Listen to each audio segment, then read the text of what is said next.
Good morning. You are watching Great Day USA. I'm Autumn Griffin, a junior psychology major from Chicago, Illinois, and I will be covering today's breaking news story. Treatment for drug addiction, effectiveness of neurofeedback in family therapy and opioid users. As this story unfolds, I will uncover how this fairly recent proposal of combination treatment can affect families across America. Many families across the United States are affected by drug addiction and struggle with finding an effective treatment plan.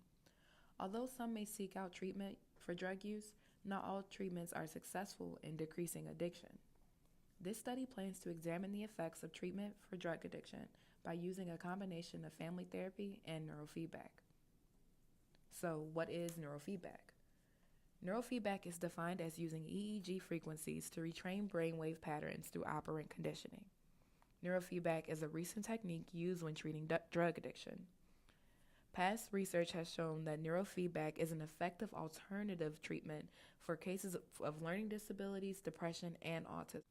Family therapy has been used as a method of treatment for drug addiction. Past research found that using family therapy as a method of treatment for drug abuse can be promising, but not absolute for all drug use. What has past research found? Alpha theta brainwave training sessions resulted in a decrease of stress-related craving and fears of relapsing in an abstinent alcoholic. Along with pharmacology, neurofeedback has improved the abnormalities related to disorders associated with opioid dependence. Neurofeedback has also been shown to decrease the cravings for methamphetamines. Family therapy is an effective alternative treatment in drug addiction, with the consistency of the results growing as access and usage to family therapy increases.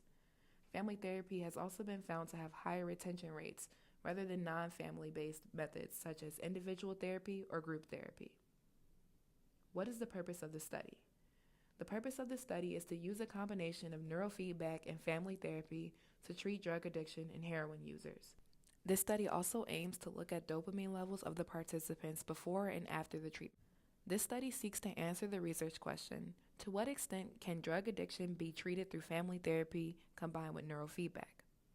It is hypothesized that drug addiction can be decreased by decreasing the reuptake of dopamine levels and reprogramming alpha theta brainwaves with a combination of family therapy and neurofeedback.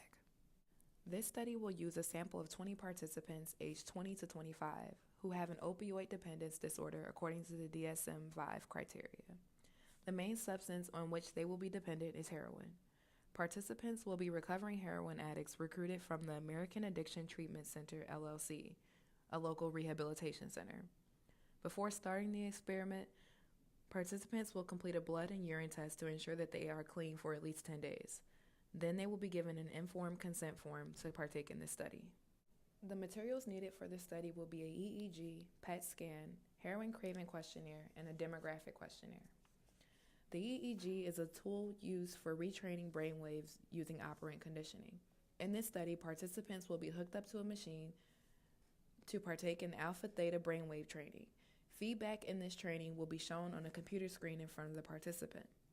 A PET scan is a non-invasive imaging tool used to measure neurochemicals in the living brain. Participants in this study will undergo a PET scan before they begin treatment sessions and after the completion of treatment to measure the changes in dopamine levels. Heroin cravings will be measured using a 45-item scale. Participants will indicate to what degree they agree with each statement. The 5 main subscales of this questionnaire will be used to assess participants' desire to use, intention to use, anticipation of positive outcome, relief from withdrawal, and lack of control of use. In the demographic questionnaire, participants will be asked to provide demographic information such as sex, age, and etc. After giving informed consent, all participants will complete the heroin craving questionnaire to evaluate their cravings for heroin as a pretest. Prior to the beginning of treatment, all participants will complete a PET scan. The PET scan will use the MeaCat analysis tool to evaluate the dopamine levels of each participant. Then participants will attend 30 50-minute neurofeedback sessions on a weekly basis over the course of 3 months.